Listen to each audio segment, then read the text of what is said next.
Bonjour, mon nom est Sébastien Desberniers. Je suis l'auteur du roman de science-fiction Asphyxie, publié aux éditions Sémaphore en février 2020. Je vais vous en lire un court extrait. Dans un centre de gérontologie affilié au ministère de la Santé, une femme d'âge canonique oscille sur le fil de la somnolence au son d'une chanson projetée dans ses oreilles grâce à un casque d'écoute. C'est une véritable attraction pour le personnel soignant. Ce genre d'appareil est désormais introuvable, une antiquité qui pourrait valoir cher s'il était moins abîmé. Les intervenants humains entrent d'ordinaire dans sa chambre le cœur léger, sachant qu'ils seront accueillis par le sourire affable de Stéphanie Dumont. Mais elle se porte moins bien depuis que son fils Pierre-Henri est venu la voir. Ils ont discuté longuement et en privé. Rarement un pensionnaire s'était isolé de la sorte avec un invité. Durant leur longue discussion, elle s'est mise à pleurer avant de crier à son fils un reproche que l'androïde soignant a bien entendu durant sa ronde. Comprenant que quelque chose n'allait pas, ce dernier a immédiatement émis un signal d'alerte dans les nanopuces du médecin de garde.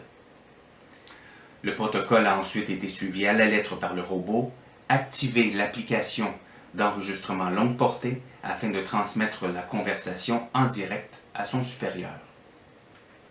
Le visiteur parlait fort. Il sanglotait aussi. Croyant la pensionnaire en danger, le médecin de garde a interrompu son écoute et s'est lancé vers la chambre, indiquant à l'androïde soignant d'entrer avec lui. Madame Dumont a réagi vivement à cette intrusion. « Vous n'êtes pas concerné par nos problèmes, laissez-nous seuls. Vous ne pouvez pas nous aider, sortez. » Le médecin et l'androïde sont restés sourds à ses demandes et ont fait sortir le fils. On ne l'a plus jamais revu au centre de gérontologie du Sud-Ouest. Il n'est resté de lui qu'une tension douloureuse. L'événement a quelque peu affecté le personnel humain.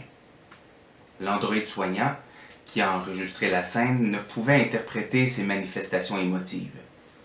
Il en a néanmoins déduit que cela avait un lien avec le tout nouveau statut de la femme dans l'établissement. Sous la plaque amovible identifiant Stéphanie Dumont comme étant l'occupante de la chambre, on pouvait désormais lire, inscrit en rouge, surnuméraire.